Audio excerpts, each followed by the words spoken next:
শোনেন, আমাদের পশ্চিমবাংলায় একটা প্রবাদ বাক্য হয়ে গেছে, কালীর ঘাটের ময়না সত্যি কথা কয় না।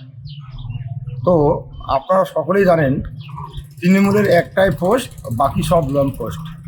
এই যে শিক্ষক নিয়োগ দুর্নীতি, আপাদমস্তক দুর্নীতি, এখানে শিক্ষামন্ত্রীকে ঢাল করে পশ্চিমবাংলার বুকে একটা প্রচলিত গল্প আছে যে 25 আর 75-এর যে রেশিও, এই 25 আর 75-এর রেশিও করতে গিয়ে আজকে পশ্চিমবাংলার বেকার যুবকদের, যারা মেধাযুক্ত ছাত্র, তাদের কাছে 25-75 না পাওয়া সত্ত্বেও অযোগ্য ছাত্রদের এই যে 25-75 রেশিওতে নিয়ে গিয়ে আজকে পশ্চিমবঙ্গের শিক্ষা ব্যবস্থাকে মেরুদণ্ডকে ধ্বংস করে দিয়েছে।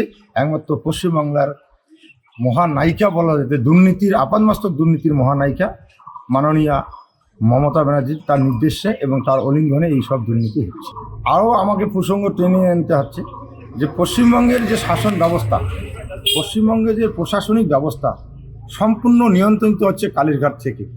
ফলে উপর মহলে নির্দেশ পালন করতে গিয়ে সাধারণ মানুষের ন্যায় বিচার আজকে ধুপগুড়ি হোক আর সারা পশ্চিমবঙ্গের দেশ যারা পুলিশ ডিপার্টমেন্টে কাজ করছে, এদের ব্যর্থতা জনসম্মুখে প্রকাশিত হচ্ছে। কখনোই না। কারণ হচ্ছে কেন্দ্র এবং রাজ্য যুক্তরাষ্ট্র পরিকাঠামোয় যা ভারতবর্ষের গণতান্ত্রিক প্রক্রিয়া আছে, কেন্দ্র আমাদের পশ্চিমবঙ্গে যে বরাদ্দকৃত অর্থ, তার যে সঠিক হিসাব আজ পর্যন্ত কেন্দ্রের কাছে রাজ্য সরকার দিতে ব্যর্থ। ফলে কেন্দ্রের উন্নয়নমূলক যে প্রকল্পগুলো থমকে রয়েছে, এর জন্য পশ্চিমবাংলার উন্নয়ন এবং সাধারণ মানুষের উন্নয়ন ব্যাঘাত হচ্ছে। বিরোধী দলের কণ্ঠ রোধ করাই হচ্ছে তৃণমূল বর্তমান শাসক দলের একমাত্র উদ্দেশ্য।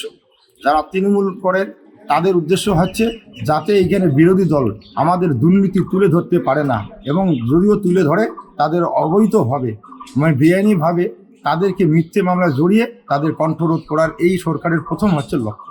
আপনারা সকলে জানেন, সারা পশ্চিমবঙ্গের মধ্যে আমাদের নারী ধর্ষণে, পশ্চিমবাংলা সারা ভারতবর্ষের মধ্যে নারী ধর্ষণে আমাদের 1 নম্বর তমকা পেয়েছে, সেটা হচ্ছে বাংলা।